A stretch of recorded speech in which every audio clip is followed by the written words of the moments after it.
Everyone, it's me Anjali Verma, your educator. And आज की इस वीडियो में हम लोग एक बहुत ही इंपॉर्टेंट टॉपिक पढ़ने वाले हैं हमारे सेकंड चैप्टर ऑफ केमिस्ट्री का, जो कि है acids, basis and salts. And इसमें जो टॉपिक है ना वो है पीएच।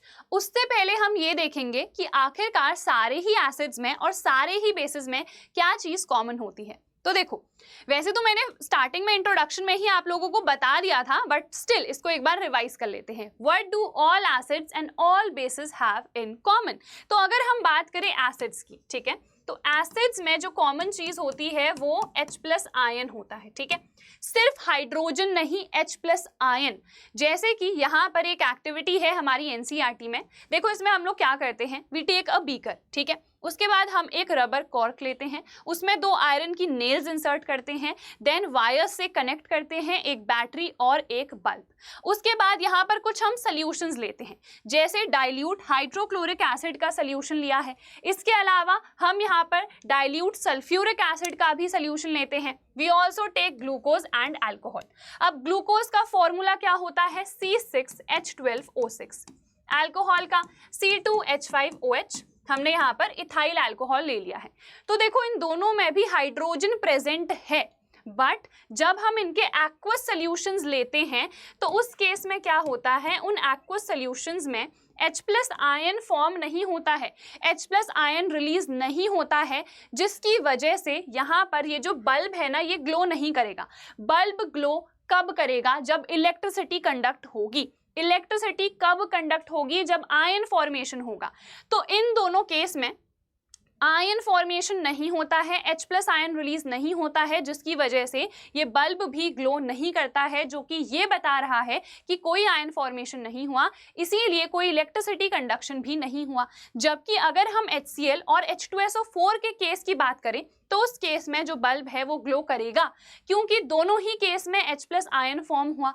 H+ आयन फॉर्म हुआ तो आयन्स फॉर्म हो रहे हैं जो कि इलेक्ट्रिसिटी कंडक्शन में फैसिलिटेट कर रहे हैं, उसको हेल्प कर रहे हैं, and hence the bulb glows, ठीक है। So ion formation is necessary, it is important for the conduction of electricity। अगर हम एसिड्स की बात करें तो वो सॉल्यूशंस में यानी एक्वस सॉल्यूशन में H+ आयन रिलीज करते हैं, और अगर हम बेसिस की बात करें तो वो भी हमने पढ़ा है कि वो हाइड्रोक्साइड आयन यानी कि OH- आयन को रिलीज करते हैं। तो अगर यहाँ पर मैं डाइल्यूट सोडियम हाइड्रोक्साइड या पोटेशियम हाइड्रोक्साइड ले लूं, क्या उस केस में बल्ब ग्लो करेगा?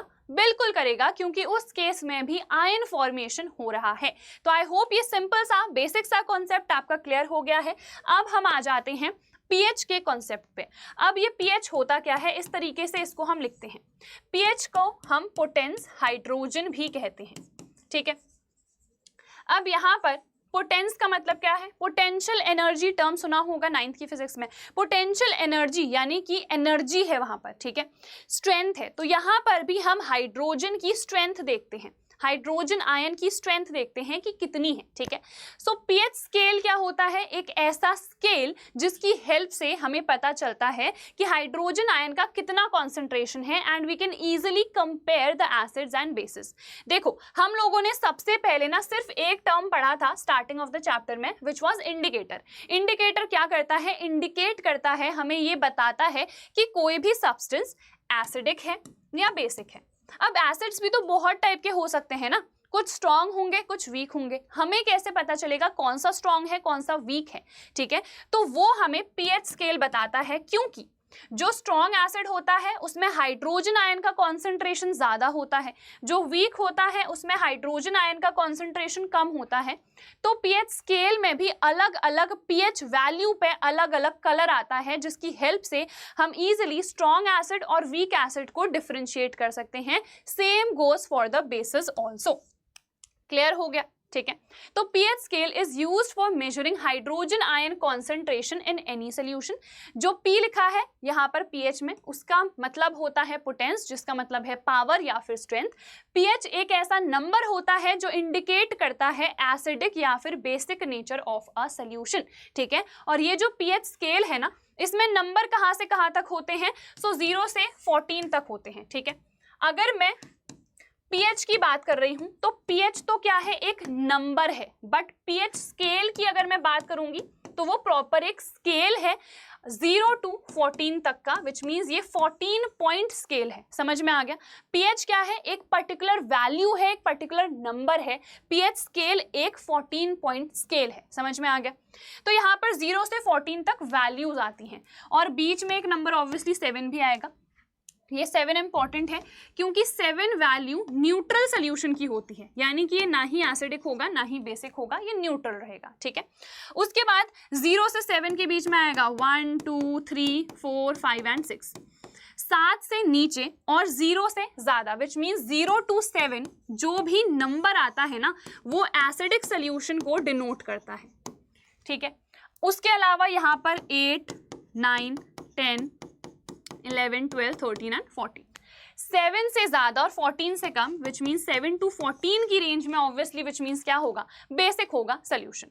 अब हम डिफरेंशिएट कैसे करेंगे कौन सा जो सोल्यूशन है वो ज्यादा एसिडिक है और कौन सा कम एसिडिक है। ठीक है, तो जो पीएच होता है ना वो H+ आयन के कॉन्सेंट्रेशन के इनवर्सली प्रोपोर्शनल होता है, विच मीन्स अगर पीएच वैल्यू ज्यादा है तो H+ आयन का कॉन्सेंट्रेशन कम होगा। H+ आयन का कॉन्सेंट्रेशन कम है तो विच मीन्स वो एसिडिक भी कम होगा। विच मीन्स यहां पर से मैं क्लियरली समझ सकती हूं ये वैल्यू सबसे कम है ना? अगर पीएच की वैल्यू कम तो वो सबसे ज्यादा एसिडिक है ना, तो ये लीस्ट वैल्यू है, विच मीन्स अगर ये पीएच होगा तो सबसे ज्यादा एसिडिक सोल्यूशन होगा, विच मीन्स ये स्ट्रांगली एसिडिक होगा। तो अगर मैं आपसे कहूं कंपेयर करो 0 और 5 पीएच, इन दोनों में से लेस एसिडिक कौन सा है? तो ये ज्यादा एसिडिक है, स्ट्रांगली एसिडिक है, सो ये वीकली एसिडिक होगा। समझ में आ गया? और अगर हम OH- आयन के कॉन्सेंट्रेशन की बात करें तो उसके ये डायरेक्टली प्रोपोर्शनल होता है, विच मीन्स अगर पीएच की वैल्यू ज्यादा तो हाइड्रोक्साइड आयन का कॉन्सेंट्रेशन भी ज्यादा, विच मीन्स वो उतना ही ज्यादा बेसिक भी होगा। बहुत ही सिंपल है समझना। देखो ये सबसे ज्यादा एसिडिक, फिर कम एसिडिक, कम एसिडिक, कम एसिडिक, कम एसिडिक। ठीक है, यहां पर ये तो न्यूट्रल है, फिर यहां पर से देखो ये सबसे ज्यादा बेसिक होगा 14, 8 कम बेसिक है, फिर 9 ज्यादा बेसिक है, 10 और बेसिक है, और बेसिक और बेसिक, ये सबसे ज्यादा बेसिक। ठीक है, समझ में आ गया? ये चीज याद रखना जो मैंने यहाँ पर आप लोगों को बता दी है। ठीक है, और ये जो एनसीईआरटी में बना है इसको भी समझ लो। देखो यहाँ पर यही तो डिनोट कर रखा है, ये जो आपको ब्लू पोर्शन दिख रहा है ना ये क्या बता रहा है? ये H+ आयन का कॉन्सेंट्रेशन ही बता रहा है कि देखो यहाँ पर H+ आयन का कॉन्सेंट्रेशन सबसे ज्यादा है, फिर ये घटता गया घटता गया घटता गया, बिल्कुल यहाँ पर तो बिल्कुल ही नेग्लिजिबल हो गया, 0 हो गया। समझ में आ गया? तो विच मीन्स ये सबसे ज्यादा एसिडिक है, फिर एसिडिक स्ट्रेंथ बिल्कुल घटती जा रही है, बट क्या बढ़ रही है? देखो ये पोर्शन किसका है? ये वाला जो पोर्शन है, ये व्हाइट वाला, ये हाइड्रोक्साइड आयन का है। हाइड्रोक्साइड आयन का कॉन्सेंट्रेशन बढ़ता जा रहा है, विच मीन्स क्लियरली जो बेसिक नेचर है वो बढ़ता जा रहा है, बट जो एसिडिक नेचर है वो यहाँ पर घटता जा रहा है। तो ये सबसे ज्यादा एसिडिक है, ये सबसे ज्यादा बेसिक है, और ये बीच में न्यूट्रल वैल्यू है, और जिसके लिए पीएच नंबर कितना होता है? 7 होता है। समझ में आ गया? क्लियर हो गया? तो आगे बढ़ जाते हैं, यहां पर देख लेते हैं। अच्छा, एक और चीज, यूनिवर्सल इंडिकेटर आखिरकार क्या होता है? ये बहुत सारे इंडिकेटर्स का मिक्सचर होता है और ये एक पर्टिकुलर पीएच वैल्यू पे एक पर्टिकुलर कलर ही दिखाता है। यहां पर देखो ये अलग अलग कलर दिख रहे हैं ना, है ना? ये जो कलर्स दिख रहे हैं ना ये यूनिवर्सल इंडिकेटर के कलर हैं। अगर पीएच वैल्यू 0 होगी तो जो यूनिवर्सल इंडिकेटर है वो रेड कलर दिखाएगा। ठीक है, ये पूरा विबग्योर है। विबग्योर याद है ना? क्या होता है विबग्योर? रेनबो के colours, red, orange, yellow, green, blue, indigo, violet, यही तो है ना? रेड, ऑरेंज, येलो, ग्रीन, ठीक है, उसके बाद हमारा ब्लू हो गया, फिर इंडिगो, फिर वॉयलेट, सबसे ज्यादा डार्क। तो ये कलर्स हैं बस, और यही कलर्स आपको याद भी करने हैं। तो यूनिवर्सल इंडिकेटर एक ऐसा इंडिकेटर है which is a mixture of various indicators, बहुत सारे इंडिकेटर्स का मिक्सचर है, और वो पर्टिकुलर पीएच वैल्यू पे एक पर्टिकुलर कलर को ही डिनोट करता है। ये कलर्स एज सच आपको याद नहीं करने हैं कि 4 अगर है तो ये पर्टिकुलर मेरे पास कंपाउंड होगा, 5 है तो ऐसे कुछ याद नहीं करना है, बट हाँ जो एनसीईआरटी में मेंशन्ड है वो आपको याद कर लेने हैं। जैसे गैस्ट्रिक जूस का 1.2 होता है, लेमन जूस का 2.2 होता है, फिर उसके बाद जो प्योर वाटर है, क्योंकि वाटर न्यूट्रल होता है, ऑल्सो ब्लड, तो 7.4 यानी कि न्यूट्रल की रेंज में ये आ जाते हैं। Milk of magnesia magnesium hydroxide, तो ये बेस है तो इसका 10 होता है, सोडियम हाइड्रोक्साइड का 14 अराउंड हमारे पास हो जाता है। क्लियर? तो ये कुछ वैल्यूज हैं जो हम लोगों को लर्न कर लेनी है। आई होप आप लोगों को क्लियर ये हो गई होंगी। यूनिवर्सल इंडिकेटर क्या है समझ गए हो, डेफिनेशन यहाँ पर मैंने अच्छे से लिख दी है। ये कलर्स भी हमने देख दिए हैं और ये भी मैंने बता दिया है। इस रेंज में एसिडिक सोल्यूशन, ये न्यूट्रल, और इस रेंज में अल्कलाइन सोल्यूशन यानी कि बेसिक सोल्यूशन हो जाएगा। अब हम कुछ इंपॉर्टेंस देख लेते हैं पीएच की हमारी एवरीडे लाइफ में। बहुत ही सिंपल सा है। देखो हमारी जो बॉडी है ना वो ऑब्वियसली न्यूट्रल रेंज में ही वर्क करती है। तो किस रेंज में हमारी बॉडी वर्क करेगी? तो 7 से 7.8 की रेंज में। अब अगर हमारे पास रेन वाटर का पीएच जो है वो 5.6 से घट जाए, इससे कम हो जाए, तो उस केस में वो जो वाटर आ रहा है उसको हम एसिड रेन कहते हैं। ठीक है? क्यों? क्योंकि हमें पता है 5.6 से अगर जो पीएच है वो कम हो गया तो हम एसिडिक के टुवर्ड्स जा रहे हैं, एंड हेंस जो रेन वाटर आ रहा है उसको भी हम एसिडिक कहते हैं, एसिड रेन कहते हैं। एसिड रेन एक बहुत ही खतरनाक सिचुएशन है, क्योंकि जस्ट इमेजिन कि ऊपर से एसिड बरस रहा है नीचे, और एसिड कितना कोरोसिव होता है। तो अगर हम एक्वेटिक लाइफ की बात करें तो उनका रहना, तो उनका जीना बहुत ही डिफिकल्ट हो जाता है, क्योंकि एनीवेज वो डिजॉल्व्ड ऑक्सीजन लेते हैं पानी से। पानी ही अगर एसिडिक हो गया तो उनके लिए सर्वाइवल बहुत डिफिकल्ट हो जाएगा। ठीक है? इसके अलावा जो मॉन्यूमेंट्स है ना वो भी काफ़ी ख़राब हो जाते हैं। जैसे आपने सुना होगा ताजमहल है ना, तो वहाँ पर जो मार्बल है वो काफ़ी कोरोड हो रहा है एसिड रेन की वजह से ही। उसके बाद देखो अगर हम वीनस के एटमॉस्फेयर की बात करें तो उसमें क्लाउड्स हैं सल्फ्यूरिक एसिड के। अगर क्लाउड्स ही सल्फ्यूरिक एसिड के हैं तो क्या वहाँ सर्वाइवल पॉसिबल है? नहीं है। ठीक है? उसके बाद देखो अगर सॉइल का जो पीएच है वो एसिडिक है, यानी जो पीएच है वो 7 से कम है, तो उसको न्यूट्रलाइज करने के लिए मैं उसमें क्या डालूंगी? न्यूट्रलाइजेशन अच्छे से पढ़ाया है ना, तो यहाँ पर आगे जितनी चीजें आएंगी ना उनमें न्यूट्रलाइजेशन का ही कॉन्सेप्ट है। अगर पीएच 7 से कम है, एसिडिक है, न्यूट्रलाइज करने के लिए मैं एक बेस डालूंगी। बेस क्या है? स्लेग्ड लाइम। स्लेग्ड लाइम क्या होता है? कैल्शियम हाइड्रोक्साइड, जो कि क्या है? बेस। तो एसिड को न्यूट्रलाइज कर दिया बेस ने। अगर सॉइल बहुत ज्यादा बेसिक है तो हम क्या करेंगे? उसमें एसिड डालेंगे। समझ में आ गया? चलो आगे बढ़ जाते हैं।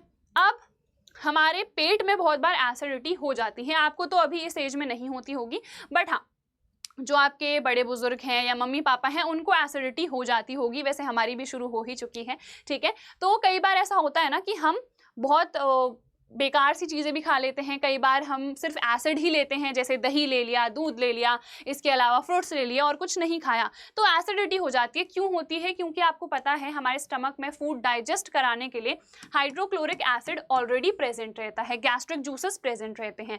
फिर हम और भी एसिड डाल देंगे या हम कुछ खाना ही नहीं खाएंगे, तो एसिड तो पेट में ऑलरेडी प्रेजेंट है ना। तो जब एक्सेस एसिड प्रोड्यूस हो जाता है तो उस केस में इनडाइजेशन की कंडीशन आ जाती है, हमें बहुत ही वियर्ड फील होता है, वी डोंट फील कंफर्टेबल। उस कंडीशन को हम एसिडिटी कहते हैं। और एसिडिटी जब हमें हो जाती है तो पेट में एक्सेस एसिड है, न्यूट्रलाइज करने के लिए क्या डालना पड़ेगा? एक बेस, और उस बेस को हम एंटासिड कहते हैं। एसिड को कैंसिल करने वाला एंटासिड होगा। ठीक है? जनरली हम मिल्क ऑफ मैग्नीशिया लेते हैं। अभी बताया था मैग्नीशियम हाइड्रोक्साइड बेस है जिसका पीएच था 10। ठीक है?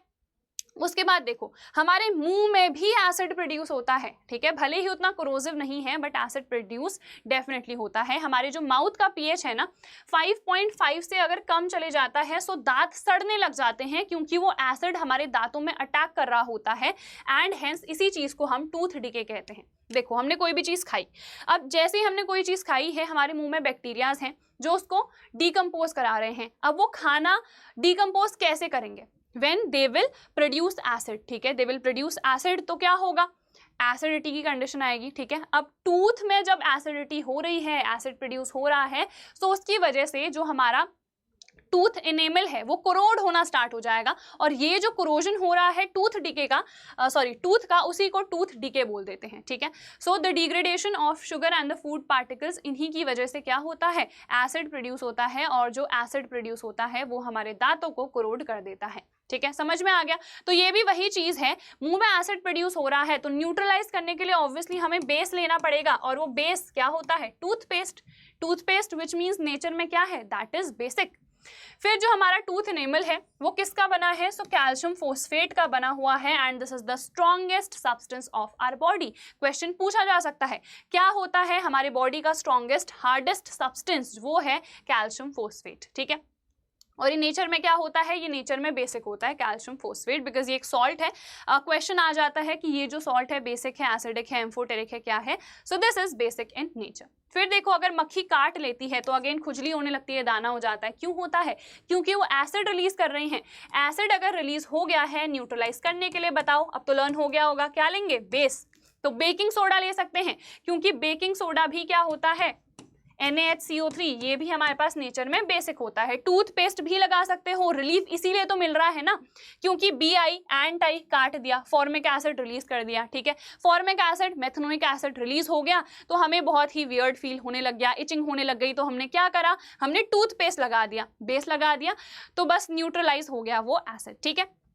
अब देखो जो वास्प होते हैं ना, वास्प हमारे बॉडी में बेस रिलीज करते हैं, तो हमें क्या ऐड करना पड़ेगा, एसिड। तो आप लेमन का जो जूस होता है, ठीक है, नींबू निचोड़ के लगा सकते हो, उस केस में आपको यहाँ पर रिलीफ मिल जाएगा। फिर इवन नेटल लीव्स, बिच्छू आपने देखा होगा, अगर आप कभी भी गांव गए हो तो बिच्छू आपने डेफिनेटली देखा होगा। तो बिच्छू जो है ना वो भी फॉर्मिक एसिड रिलीज करता है हमारे बॉडी में, जिसकी वजह से हमें इचिंग और इरिटेशन फील होता है।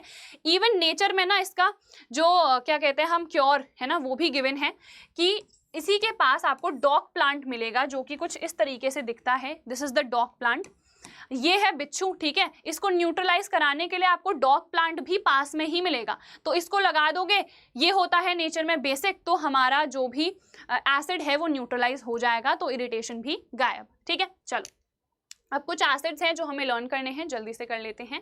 विनेगर में होता है एसिटिक एसिड, ठीक है। ऑरेंज में सिट्रिक एसिड, इवन लेमन में भी सिट्रिक एसिड ही होता है। खट्टी चीजें हैं ये, एंड इनमें सिट्रिक एसिड प्रेजेंट रहेगा। टैमरिंड, टी फॉर टैमरिंड, इमली, इसमें क्या होता है, टार्टरिक एसिड। देन टोमेटो में ऑक्जेलिक एसिड होता है।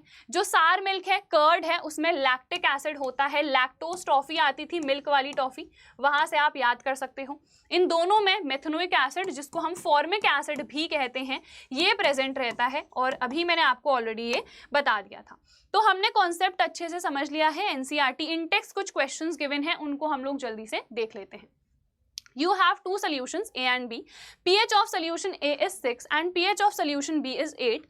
Which solution has more hydrogen ion concentration? देखो याद करो, अभी क्या बताया था, pH H plus ion concentration के इनवर्सली प्रोपोर्शनल होता है, which means A और B, इसका pH 6, इसका है 8। pH वैल्यू कम किसकी है, उसमें हाइड्रोजन आयन कॉन्सेंट्रेशन ज्यादा होगा, विच मीन्स आंसर आ गया क्लियरली हमारा A solution.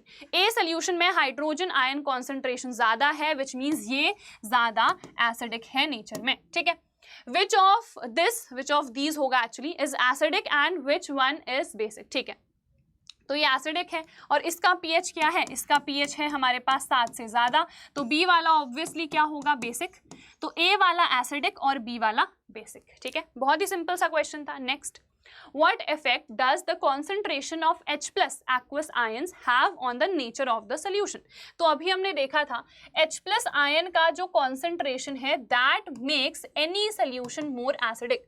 So greater the H plus ion concentration, more acidic is the solution, and lesser the H plus ion concentration, lesser acidic is the solution. बस simple हो गया। Do basic solutions also have H plus ions? If yes, then why are these basic? देखो इसके लिए हमें यहाँ आना पड़ेगा, ये रहा डायग्राम। क्लियरली मुझे दिख रहा है कि H प्लस आयन का कॉन्सेंट्रेशन यस बेसिस में भी प्रेजेंट है, तो आंसर तो देखो मुझे यहाँ पर क्लियरली मिल ही गया कि yes basic solutions also have H plus ion concentration, but H plus ion concentration है, फिर भी इन्हें basic क्यों कह रहे हैं, because the concentration of OH minus ion is much greater than H plus ion concentration। बस simple सा आंसर है। उसके बाद under what soil condition do you think a farmer would treat the soil of his fields with quick lime, calcium oxide, या फिर slaked lime, calcium hydroxide, या फिर chalk जो कि कैल्शियम कार्बोनेट होता है। अब देखो क्लियरली मुझे दिख रहा है ये सब के सब नेचर में क्या है, बेसिक। तो अगर मेरे पास जो सॉइल है, ठीक है, ये सॉइल है, ये एसिडिक होगा तभी जाके तो इसको न्यूट्रलाइज कराने के लिए मैं एक बेस डालूंगी। तो अंडर व्हाट सॉइल कंडीशन पूछा गया था, so under acidic soil conditions any farmer would treat the soil with these basic solutions. ठीक है, तो आई थिंक हो गए, बस इतने ही इन टेक्स्ट क्वेश्चंस थे। These are very very simple and I hope आपको पूरा ही कॉन्सेप्ट अच्छे से समझ में आया होगा, क्वेश्चंस भी समझ में आए होंगे। तो बस यार ऐसे ही जितनी वीडियोस है ना बहुत ही सिंपल लैंग्वेज में मैं एक्सप्लेन करती रहूंगी आप लोगों को। आप लोगों को बस क्या करना है, आप लोगों को वीडियोस को लाइक करना है, शेयर करना है अपने दोस्तों के साथ एंड इस चैनल को सब्सक्राइब कर लेना है। तो यार डेफिनेटली अभी चैनल को सब्सक्राइब कर लो और हम लोग मिलेंगे हमारी नेक्स्ट वीडियो में। Till then bye everyone, take care and all the very best.